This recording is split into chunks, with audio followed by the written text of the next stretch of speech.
At the staggering amount of numbers of people that are dying, everybody should be concerned about this.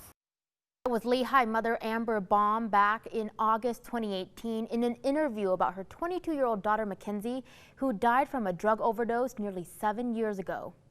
But since then, she's turned tragedy into triumph, vowing to help as many families as possible avoid something like this. She now leads a local group called Overdose Awareness Utah that hosts an annual event, typically at the end of August each year, to honor the lives lost and raise awareness about this epidemic. Amber Baum joins us in studio tonight along with Tina Colledge, both mothers of victims to drug overdoses. Ladies, thank you so much for being here with us tonight. I know this is a difficult and sensitive subject. Thank you for having us. Thank you. Yeah, Amber and Tina, I'd like to start with getting to know your children. Let's start with you, Amber. Tell me about the person that Mackenzie was. Thank you for having us. I like to talk about Kenzie and who she was and the person she was prior to addiction, because the small decisions she made up until her life ended did not define her. They weren't really the Mackenzie that I knew and loved, because drugs affected her brain and how she acted. Kenzie was a loving, loving child. She came out of the womb hugging people, loving everybody, fun to a fault, finding the good in everyone, loved school, loved to dance. Just a really amazing kid. Tina, tell me about your son, Casey. So my little Casey came into my life on Christmas Day, which was a great blessing in lots of different ways. That boy came with so much energy, loved fishing, hunting. He was in karate, did wrestling, did all kinds of things like that. Loved his four siblings. He has 3 brothers and a sister. And same, I'd love to tell his story in before his addiction, just because of the fact that that doesn't define him. At your own comfort level, tell me about your children's battle with drug addiction. I'm going to start with you, Tina. How did you know that your child was abusing substances? I first started noticing it when he was around 16, just sneaking out of the house, not going to school. Some of the things I wish I would have known back then are things like finding pieces of screens and broken spoons, but the other things I didn't know. Amber, what about you? Well, I think the things that I learned through Kenzie's addiction that I want to pass on to other parents, the things that are not typical teenage behavior, like changing friends or sleeping a lot, getting into arguments with their parents, skipping school. Those are kind of typical teenage behaviors. However, when you start finding broken light bulbs or tinfoil in their bedroom, or really sleeping excessively, that's a sign of something bigger. And I didn't know that when Kenzie was wearing a long sleeve shirt in the summer, she was a very thin girl, very, very petite. That's a sign that they don't want to show their arms, because there might be something on their arms from where they're shooting intravenously. Just, spoons missing, tons of spoons missing.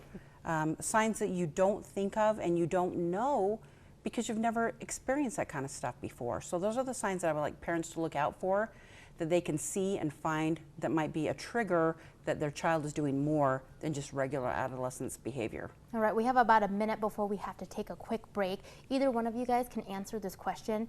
What was your child's experience like in prison or jail? I'm going to let Tina answer this one. Tina? That's a difficult question. I think as a parent, that's the last thing that we ever want our child to be in.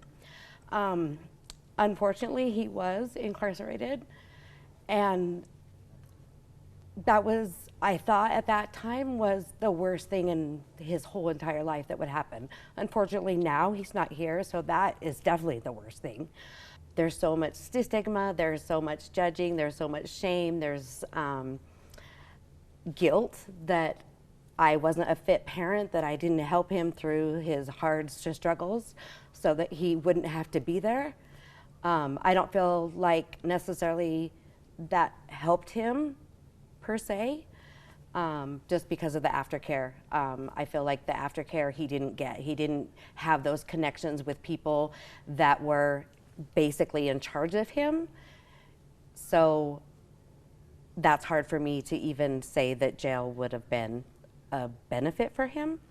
I feel like being able to be in treatment and having aftercare was probably the most important thing, and having his family and his friends love and support him without judging him, without him feeling that he wasn't an important person.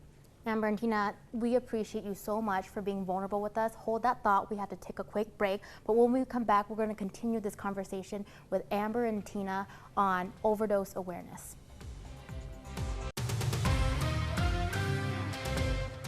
It's amazing to see the change and the shift in beliefs as a mom who lost somebody, because I don't want another mom to lose their kid. We're not going to be quiet anymore. It's not a parenting error. We're all doing our very best, and we want to help each other, support each other. This can change. That was Lehigh mother Amber Baum back in August 2018 in an interview after she lost her 22-year-old daughter Mackenzie, who died from a drug overdose nearly 7 years ago. But since then, she's turned tragedy into triumph, vowing to help as many families as possible avoid something like this. She now leads a local group called Overdose Awareness Utah that hosts an annual event, typically at the end of August each year, to honor the lives lost and raise awareness about this epidemic. Before the commercial break, Amber Baum joined us in studio tonight along with Tina Colledge, both mothers to victims of drug overdoses. Ladies, thank you so much for being here with us tonight. I know this is a difficult and sensitive subject. We're going to pick up right where we left off. I know this is a very, very sensitive thing to ask. Let me know your comfort level. If you guys are able to, are you guys willing to tell me about the day of your children's overdose? Can you tell us what happened and how that impacted your family? My son had been clean for 2.5 years, and he relapsed, and unfortunately he was put back in jail for relapsing. He was there for 2.5 months, got out a week before Christmas, had amazing plans to get back to work, get back on track. He had his job back from when, you know, before he had relapsed. And then this was a week before Christmas, which was a good week for us. Like I said, his birthday is on Christmas Day. So we were all super excited to have him at home. And he stayed with us for a week and met up with a friend that got out of jail, a girl, and they got together. And thankfully, Casey always let me know that he was safe, that he was okay.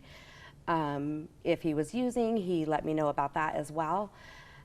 He had left on a Friday, which would have been the 28th, I think.